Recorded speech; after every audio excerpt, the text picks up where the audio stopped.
आधे राइट जाओ, आधे लेफ्ट जाओ, बाकी मेरे पीछे आओ, कि आपकी ये मुख्यमंत्री दीदी ना डरेगी, ना थकेगी, ना हारेगी। जब तक दिल्ली को दिल्ली के अधिकार ना मिल जाए, वो आपके साथ संघर्ष करती रहेगी। मेरे शालीमार बाग विधानसभा के भी मेरे भाइयों को मैं देख रही हूं, तो मैं कह रही थी अभी लवली जी को, मैंने कहा देखो भाई, गांधीनगर में ये मत मानना, आधे से ज्यादा तो हमारी विधानसभा वाले भी यही हैं। जब मैं हर्ष जी कुछ ऐसे लोगों को देखती हूं जो ना केवल स्वार्थ के कारण यहां से वहां, वहां से यहां बंदरों की तरह उछाल मारते हैं, जिनके अपने पल्ले कुछ नहीं होता, पर वो दूसरों को नीचा दिखाने में कोई कसर नहीं छोड़ते, तब उनकी शख्सियत को देख के मुझे शर्मिंदा लगता है कि आज जिस चीज के लिए दिल्ली को जरूरत है, ऐसे लोग जो दिल्ली के लिए मेहनत कर सके, दिल्ली के लिए अपना विजन रखते हो, और दिल्ली को जो पिछले 10-12 सालों में बिल्कुल पिछड़ गई, उसको आगे बढ़ाने की ताकत रखते हो। जब ऐसे लोग मिल करके एक मंच पे आते हैं, तो समझिए कि सारी बाधाएं टूट जाएंगी और फिर से दिल्ली विकास के नए पथ पे आगे बढ़ेगी। आपको समर्पित करती हूं। देखो, दो नग मिल गए आपको, 2 नगीने। एक तो केंद्रीय मंत्री आपके सांसद है, और दूसरा वो कहा ना यमुना पार के मुख्यमंत्री। भाई, मुझे अपना वर्कलोड भी तो डिवाइड करना है। तो ऐसे भाई जिनको हमेशा यमुना पार की चिंता सताती थी, ये सड़क, ये नाली, ये पार्किंग, ये खड़ंजा, ऐसे सभी विषय वो लगातार आके मुझसे चर्चा करते रहे। हमेशा मेरे साथ कंधे से कंधा मिला करके पिछले 6 महीने में कि दिल्ली में क्या क्या बेहतर हो सकता है, अच्छी योजनाएं हो सकती है, उसके लिए हमेशा बड़े भाई के तरह आपने मुझे गाइड किया है। आगे भी आपका इसी प्रकार का सहयोग मुझे मिलेगा, मुझे पूरा विश्वास है। दूसरा उपहार मेरे यमुना पार के भाई बहनों के लिए यह है कि मैंने आदरणीय हर्ष मल्होत्रा जी को भी कह दिया है और लवली जी को भी कह दिया है कि यमुना पार का बजट आप लोग जितने काम करवाना चाहते हैं उसके एस्टिमेट बनाइए। ये चिंता मत कीजिए कितना बजट लगेगा। जो बजट चाहिए आपको, वो बजट मैं आज अभी से आपको सैंक्शन कर रही हूं, केवल फाइल बनवाना आपका काम है। दोनों को बोल दिया मैंने, लवली जी को भी और सांसद जी को भी। पूरे यमुना पार को ताकत के साथ फिर से दिल्ली के विकास में अग्रिम श्रेणी में हम खड़ा करेंगे। बधाई देती हूं आदरणीय मोदी जी के द्वारा बनाए हुए इस दिल्ली देहरादून एक्सप्रेस वे के लिए अपने सभी यमुना पार के भाई बहनों को, कि जिनको इतना सुंदर ये एक्सप्रेस वे मिला है, जिससे हमारी जीवन, हमारी दिनचर्या बहुत सुलभ होने वाली है। एक और उपहार है आप लोगों के लिए। दिल्ली में डीटीसी बसेस जो चलती थी, अभी इतनी पिछले सालों में उनके क्या रूट होने चाहिए, किन रूट पे वो बसेस चलनी चाहिए थी, बहुत ही बेतरतीब तरीके से वो अपना काम कर रही थी।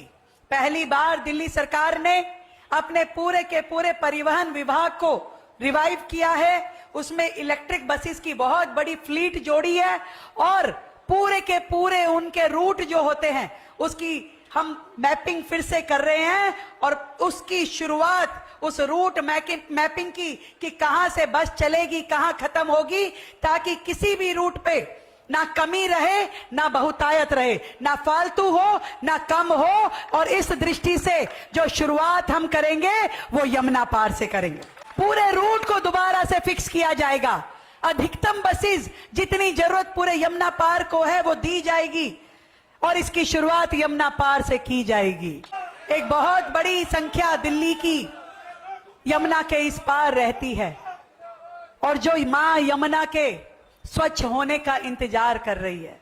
मैं आपको चौथे उपहार के रूप में ये कहना चाहती हूं कि मां यमुना का जो अविरल रूप है वो आपको समय के साथ बेहतर, सुंदर और बेहतर दिखाई देना शुरू होगा। पूरे यमुना पार में पानी की लाइन, सीवर की लाइन तरीके से हो। जहां जहां पानी की पाइपलाइन नहीं है वहां पे पानी की पाइपलाइन बिछाई जाए। जहां जहां पार्किंग की दिक्कत है वहां नहीं मल्टीपल पार्किंग बनाई जाए। जहां शौचालय नहीं है वहां शौचालय बनाए जाएंगे। लगातार आपके साथ संघर्ष करने का मेरा प्रण है। केवल आज गांधीनगर मार्केट को मैं जो कहना चाहती हूं, आपके 50 साल पूरे होने पर दिल की गहराई से आपको बधाई और अभिनंदन। और association of wholesale garment, readymade garment association को मैं कहना चाहती हूं, आप तो मोदी जी के सपनों को पूरा कर रहे हैं। मोदी जी हमेशा से स्वदेशी की बात कहते हैं और हम सबको भी, हर भारतीय को यही आह्वान करते हैं कि हम स्वदेशी अपनाएं, देश में निर्मित अपना सामान।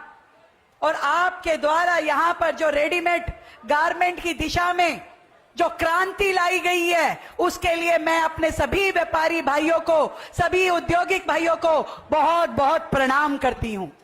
आपने पूरे दिल्ली में इनकम का बहुत बड़ा स्रोत खड़ा किया है। आपने वोकल फॉर लोकल प्रोडक्ट को आगे बढ़ाने के लिए हमारा मान सम्मान बढ़ाया है। आज मैं ये जानती हूं कि जो लोग कल तक साउथ दिल्ली में घूमते थे, आज गांधीनगर की मार्केट में आकर के खरीदारी करना पसंद करते हैं। इसको इसी तरीके से बढ़ाना है। भारतीय प्रोडक्ट की ब्रांडिंग हो, क्वालिटी बेहतर हो और पूरे देश विदेश में हमारे इन प्रोडक्ट का नाम हो, मिलकर के इस दिशा में जाना है। जब मोदी जी कहते हैं कि वोकल फॉर लोकल और वन डिस्ट्रिक्ट वन प्रोडक्ट, तो मैं कई बार सोचती थी कि हमारे कौन से डिस्ट्रिक्ट का कौन सा प्रोडक्ट बेहतर है। तो मुझे आज आप सबके बीच में आकर के ये विश्वास है कि हमारे इस डिस्ट्रिक्ट के जो रेडीमेड गारमेंट हैं, यही हमारी यहाँ की स्पेशलिटी है और इसी प्रोडक्ट को हमें आगे बढ़ाना है। इस मार्केट को नई ऊंचाइयों पे लेके जाना है, एक इंटरनेशनल लेवल पे लेके जाना है। और इसके लिए मुझे आपके विधायक और सांसद जी की ओर से जो भी सुझाव आएगा, उसे मैं बिना किसी देरी के लागू करने का प्रयास करूंगी। आप सबको फिर से मेरी ओर से ढेर सारी बधाई। ये 50 साल का स्वर्णिम सफर आप सबको मैं बहुत बहुत शुभकामनाएं देते हुए कि आप और आगे बढ़े, तरक्की करें और अपने साथ देश को आगे लेकर के जाएं। भारत माता की, भारत माता की।